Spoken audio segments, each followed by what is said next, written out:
Shalom Bapak Ibu Saudara. Saya bersyukur hari ini kita boleh sekali lagi bersama-sama merenungkan sebagian kecil dari firman Tuhan. Tetapi sekalipun sebagian kecil tetapi berdampak besar bagi setiap kita. Sebab lewat firman-Nya kita diajar, lewat firman-Nya kita dibukakan pintu berkat Tuhan bagi setiap kita. Sebab berkat itu datang hanya daripada Tuhan. Melalui firman-firman-Nya kita mengalami berkat yang terbaik dari hari ke hari. Nah, Bapak Ibu Saudara, pada kesempatan kali ini saya mau berbicara tentang pengenalan. Kalau kita baru bertemu dengan seseorang, lalu kemudian kita katakan kita mengenal dia, itu tentu sebuah kesalahan besar. Sebab tahu dan mengenal itu pasti berbeda. Ya, misalnya kita tahu si A, tapi kita nggak kenal dia, make sense. Tapi kalau sebaliknya, kalau kita kenal si A, lalu kita tidak tahu dia, itu nggak mungkin juga. Nah, jadi mengenal itu adalah sesuatu yang dalam, ya. Jadi kalau kita katakan kita mengenal seseorang, bahwa kita mengenal sejarah hidupnya, bla bla bla blanya, segala sesuatunya tentang dia, itu baru namanya mengenal. Dan kali ini tema saya, kau mengenal hatiku. Kenapa Tuhan mengenal hati kita? Sebab Bapak Ibu Saudara, kita ini ciptaannya. Kita ini dibentuk olehnya. Dan Dia adalah Tuhan yang Maha Tahu. Itu sebabnya sama Tuhan kita tidak bisa jaim. Sama Tuhan kita tidak bisa pakai topeng. Sama Tuhan kita tidak bisa bersandiwara. Sama Tuhan kita tidak bisa menipunya. Siapa kita, Bapak Ibu Saudara, mau melakukan hal itu kepada Tuhan? Apa yang kita tidak pernah pikir, apa yang tidak pernah timbul dalam hati kita saja, itu Tuhan tahu. Bahkan Tuhan tahu segala sesuatu sebelum kita mengatakannya. Nah, itu sebabnya Bapak Ibu Saudara, kalau berbicara tentang Tuhan, maka tidak bisa dilepaskan dari hati. Saudara mau berbicara tentang apapun, ujung-ujungnya balik ke hati. Nah, Tuhan yang paling tahu hati kita. Itu sebabnya jujur sama Tuhan, terbuka sama Tuhan. Sebab tanpa engkau mau buka pun, Tuhan sudah tahu semuanya. Sebab yang menenun kita sejak dalam kandungan ibu kita, Dialah yang membentuk kita. Sebelum saya berbicara lebih lanjut tentang kau mengenal hatiku ini, mari kita satukan hati kita berdoa. Bapa, kami mengucap syukur karena satu pengertian dan kesadaran kami bahwa Engkau mengenal kami lebih dari siapapun. Bahkan Engkau mengenal kami lebih daripada diri kami mengenal diri kami sendiri. Itu sebabnya Bapa, kami mau letakkan semua segenap hati dan hidup kami. Sebab tidak ada yang tersembunyi di hadapan-Mu Tuhan. Engkau melihat ketika kami berdiri, ketika kami berjalan, ketika kami duduk, dan segala sesuatunya. Engkau mengetahuinya. Itu sebabnya Tuhan, bantu setiap kami untuk jujur dan terbuka di hadapan-Mu. Sebab sekalipun Engkau sudah tahu semuanya, Engkau membutuhkan pengakuan yang keluar dari mulut kami di hadapan-Mu. Tuhan, bantu kami untuk menjaga hati kami. Sebab dengan kekuatan kami sendiri, kami tidak akan pernah mampu menjaga hati kami. Sebab setiap kali kami mau melakukan yang baik, yang jahat yang kami buat, itu sebabnya kami butuh bantuan-Mu untuk menjaga hati dan pikiran kami. Sebab sekali lagi dengan kemampuan dan kekuatan kami tidak akan pernah mampu. Itu sebabnya kami perlu Engkau Tuhan, menjadi penolong bagi setiap kami. Haleluya. Amin. Hanya dekat kasih-Mu Bapa, jiwaku pun tentram. Engkau menerimaku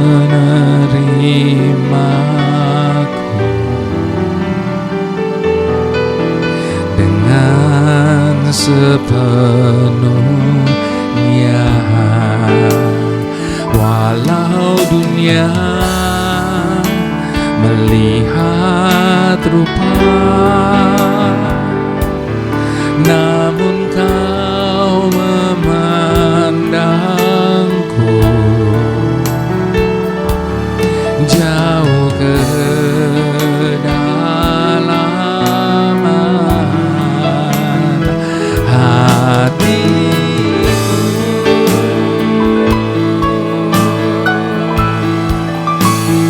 Tuhan, inilah yang ku tahu, Kau mengenal hatiku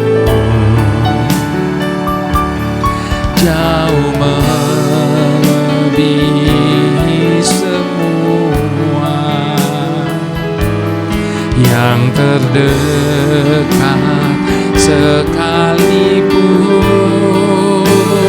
Tuhan, inilah yang ku mau, Kau menjaga hatiku supaya kehidupan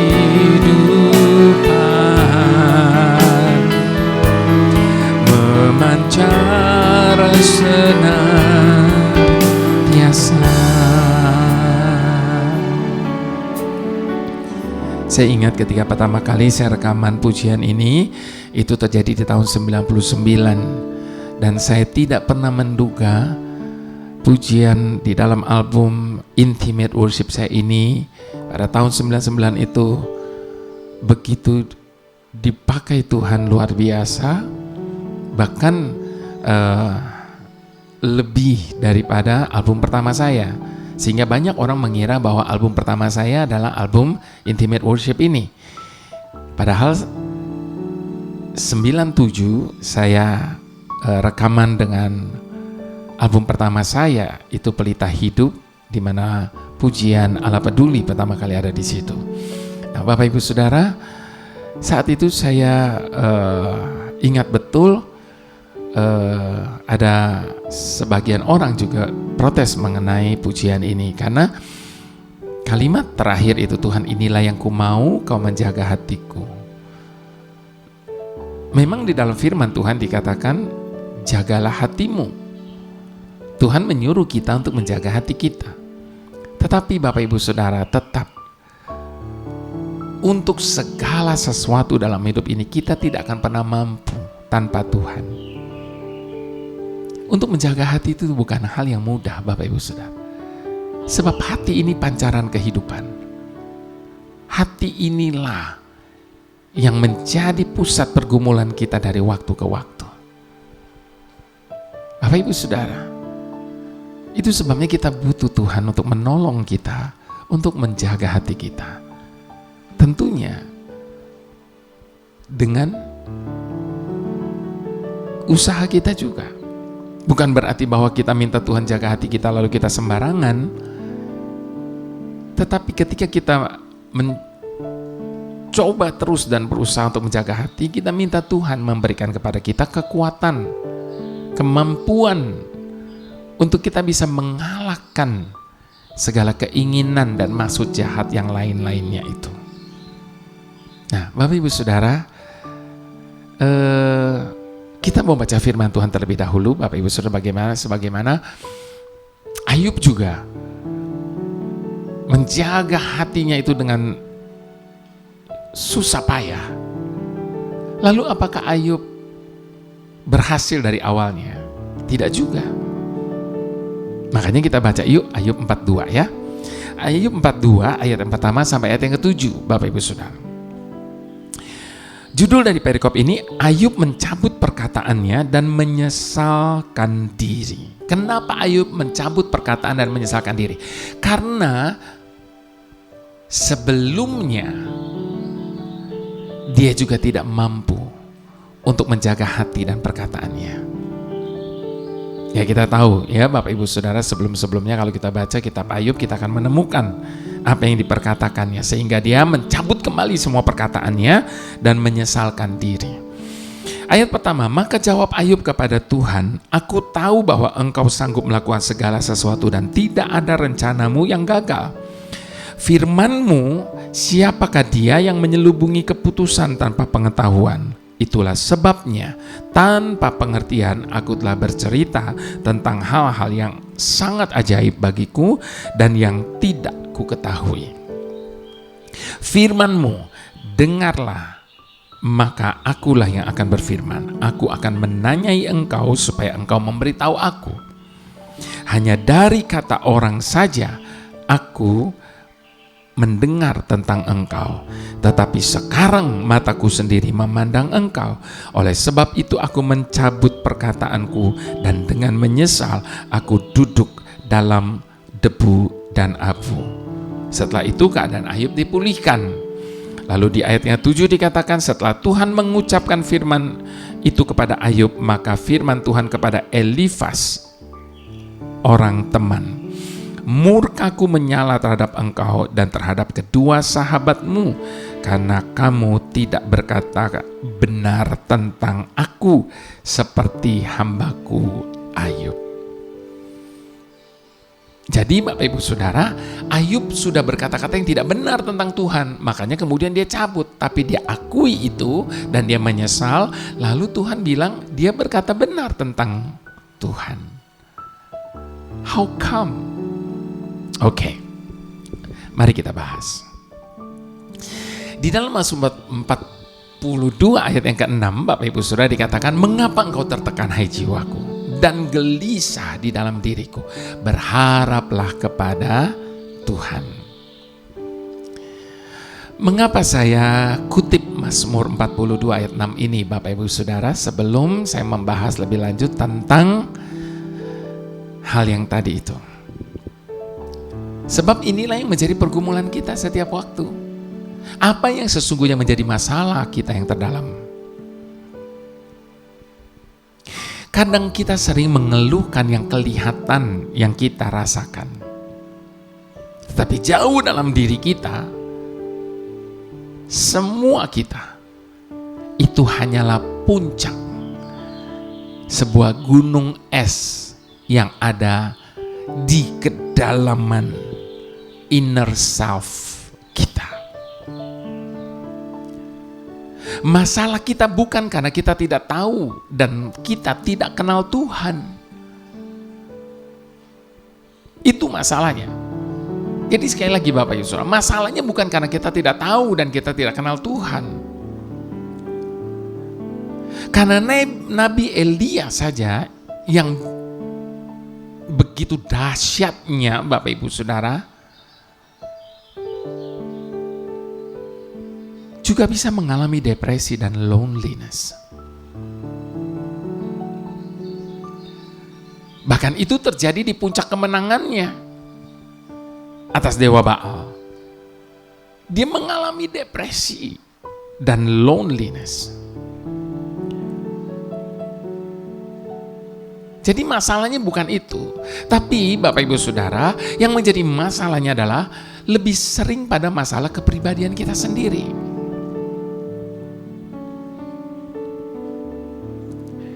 Kadang kita tidak mengerti mengapa kita bisa gundah. Makanya orang ada istilah gini, mut-mutan.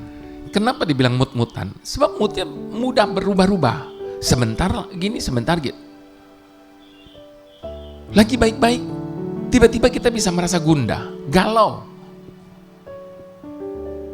Dan kita tidak bisa menguasai emosi kita. Kenapa kita bisa mudah berespons negatif terhadap sesuatu yang bagi orang lain sepertinya hal biasa? Makanya kita juga seringkali dengar orang, dia itu terlalu sensi. Buat orang mungkin itu hal biasa, tapi kita bisa dengan mudahnya merespon negatif. Kadang kita mencoba untuk menekan emosi negatif kita.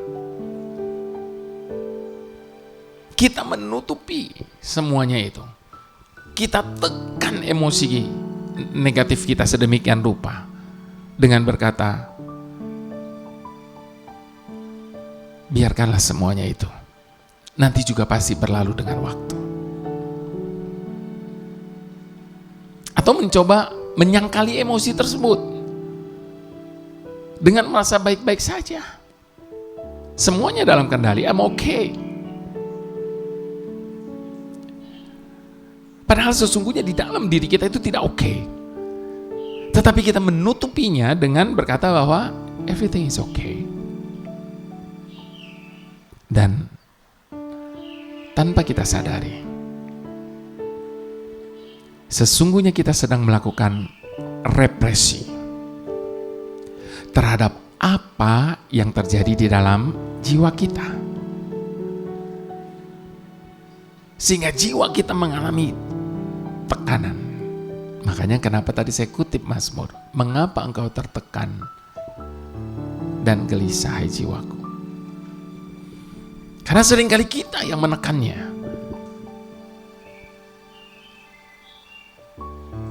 Mungkin sampai ke dalam alam bawah sadar kita bahwa kita mencoba untuk melupakan.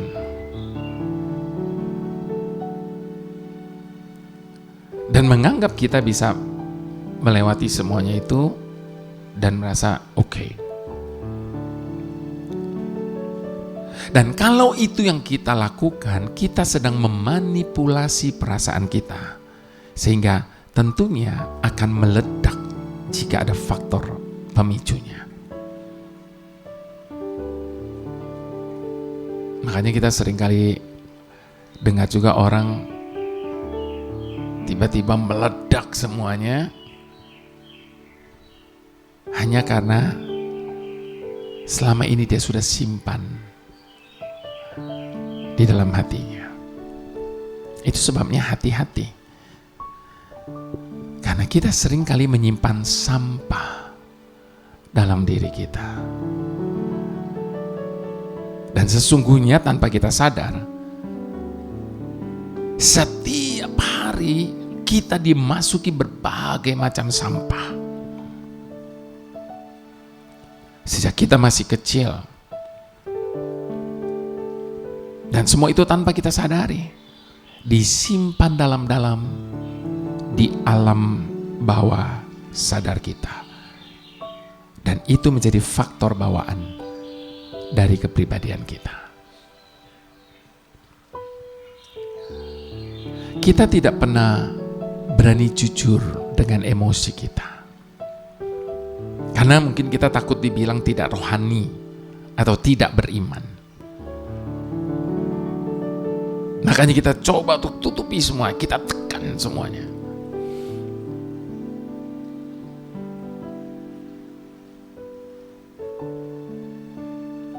Karena sekali lagi kita takut dibilang tidak rohani dan tidak beriman. Kita dibilang mudah dikalahkan oleh emosi dan tidak bisa mengatasi emosi dan sebagainya dan sebagainya. Kita takut dikatakan seperti itu. Makanya kita represi jiwa kita sedemikian rupa, kita tahan, kita tekan sedemikian rupa.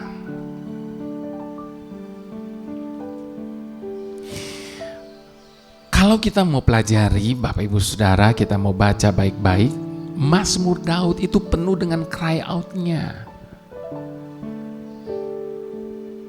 Tidak selalu Mazmur Daud penuh dengan pujian, tapi ada banyak juga cry out dia. Ketika menghadapi emosinya dalam keadaan takut, marah, kecewa, sedih, dan ditolak serta ditinggalkan. Namun Daud belajar menyalurkan emosi,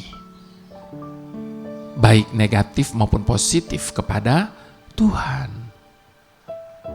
Dia menyalurkan emosinya, semuanya, baik yang negatif maupun positif kepada Tuhan dalam doanya. Dia curahkan semuanya, berkata apa adanya. Karena baginya doa bukan sekedar meminta-minta, tetapi membangun hubungan dengan Tuhan yang melibatkan jiwa dan rohnya.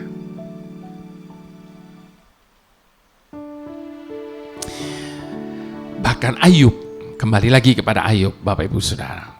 Tadi Daud, sekarang Ayub. Bahkan Ayub juga berani berargumen dengan Tuhan. Dia mencoba jujur dengan dirinya, dengan perasaannya, dengan emosinya. Itu sebabnya dia berargumen dengan Tuhan ketika dia merasa diperlakukan tidak adil dan menanyakan keadilan Tuhan. Worth it nggak? Sangat worth it, Bapak Ibu Saudara. Ayub itu hidupnya saleh, begitu baik. Hidupnya tiba-tiba dia mengalami seperti yang kita tahu. Apakah itu sebuah keadilan? Sama sekali tidak.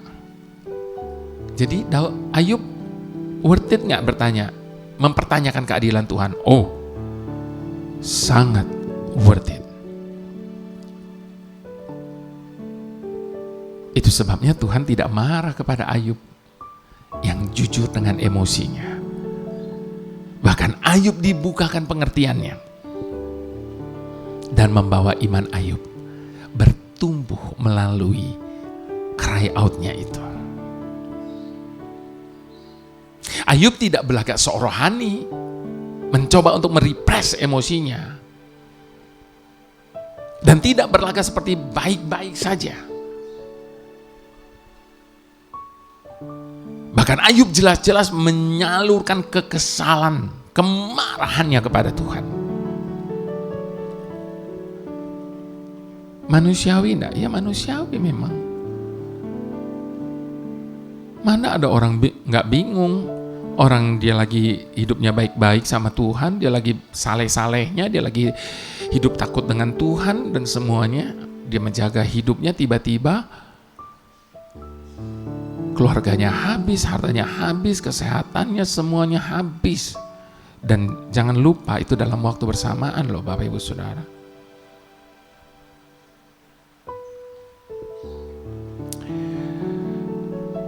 Namun ketika Ayub jelas-jelas menyalurkan kekesalan dan kemarahannya kepada Tuhan, apa yang terjadi?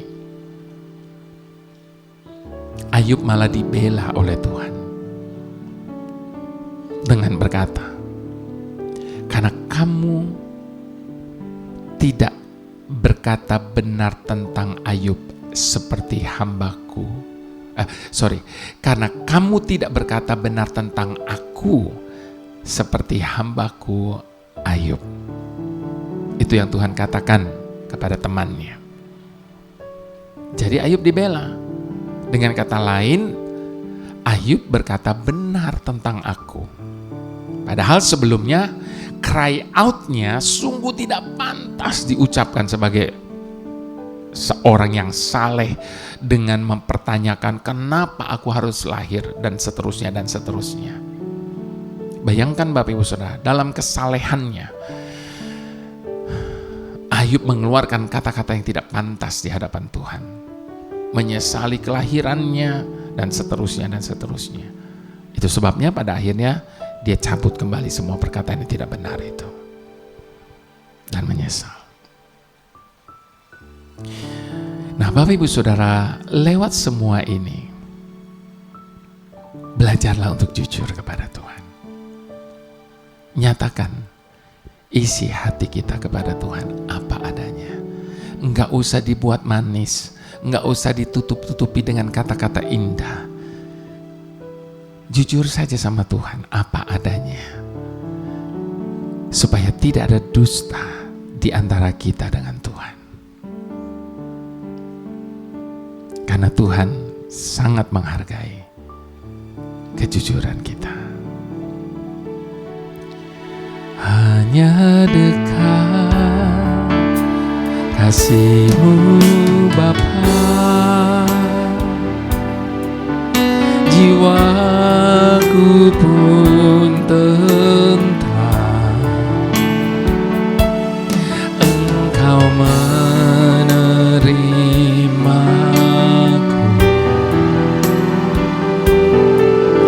dengan sepenuhnya.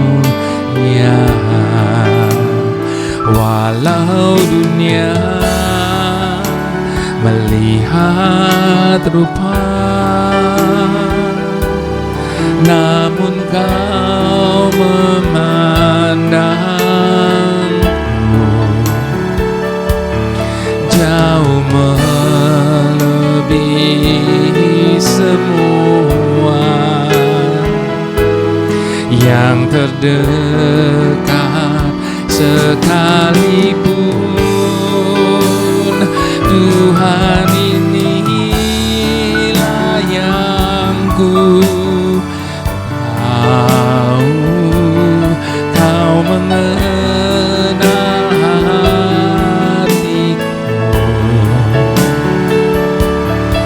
jauh melebihi semua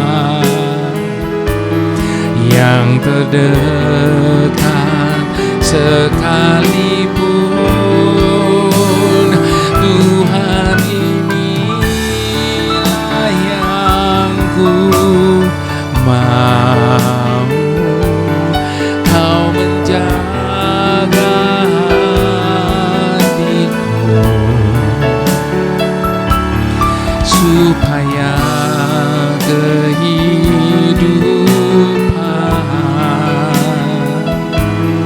memancar senantiasa.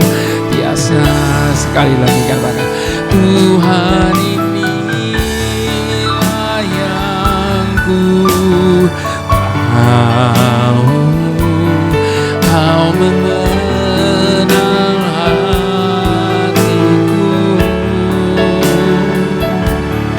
jauh melebihi semua yang terdekat sekalipun.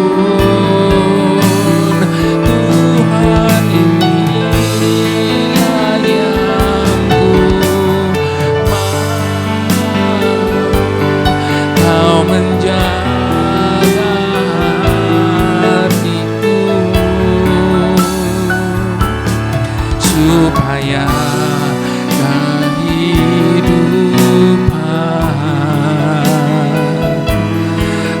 memancar senantiasa,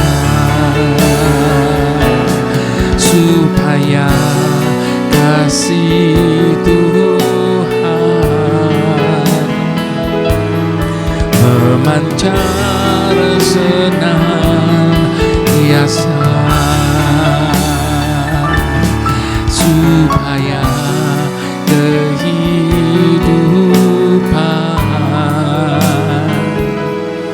memancar senantiasa.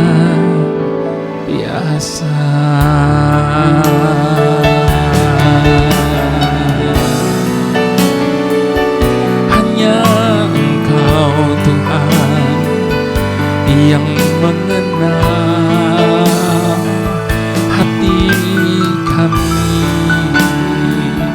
Hanya Engkau Tuhan yang mengerti,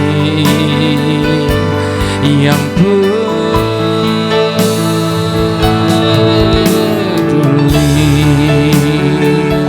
lebih dari segalanya,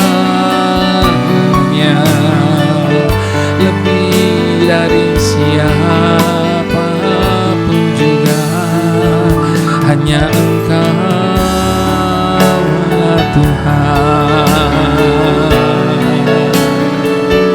ajar kami terbuka kepadamu.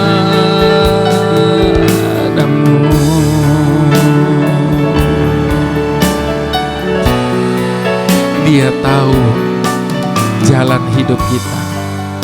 Dia tahu pikiran kita. Dia tahu bahkan isi hati kita. Dia mendengar setiap seruan yang tertahankan sekalipun. Itu sebabnya jujurlah kepada Tuhan. Nyatakan segalanya kepada Tuhan. Maka Dia akan memulihkan keadaan hidup kita.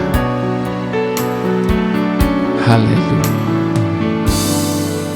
Tuhan Yesus pencipta kami, ajar kami untuk menyadari kebenaran bahwa kami ini buatan tangan-Mu. Itu sebabnya Engkau mengenal kami jauh lebih baik dari siapapun, bahkan dari diri kami sendiri. Engkau mengetahui kalau kami duduk atau berdiri. Engkau mengerti pikiran kami dari jauh. Engkau memeriksa hati. Kalau kami berjalan dan berbaring, segala jalan kami Kau maklumi. Sebab sebelum lidah kami mengeluarkan perkataan, sesungguhnya semuanya telah Kau ketahui ya Tuhan. Dari belakang dan dari depan Engkau mengurung kami, dan Engkau menaruh tangan-Mu ke atas kami. Terlalu ajaib bagi kami pengetahuan itu. Terlalu tinggi, tak sanggup kami mencapainya. Kemana kami dapat pergi menjauhi Roh-Mu? Kemana kami dapat lari dari hadapan-Mu? Jika kami mendaki ke langit, Engkau di sana. Jika kami menaruh tempat tidur kami di dunia orang mati, di situ pun Engkau. Jika kami terbang dengan sayap fajar dan membuat kediaman di ujung laut, juga di sana tangan-Mu akan menuntun kami, dan tangan-Mu memegang kami. Sebab Engkaulah yang membentuk buah pinggang kami, menenun kami dalam kandungan ibu kami. Mata-Mu melihat selagi kami bakal anak, dan dalam kitab-Mu semuanya tertulis hari-hari yang akan dibentuk sebelum ada satupun daripadanya. Itu sebabnya selidikilah kami ya Tuhan, sebab hanya Engkau yang mengenal hati kami. Lihatlah apakah jalan kami serong, dan tuntunlah kami di jalan yang kekal. Mari semua yang setuju sama-sama kita katakan,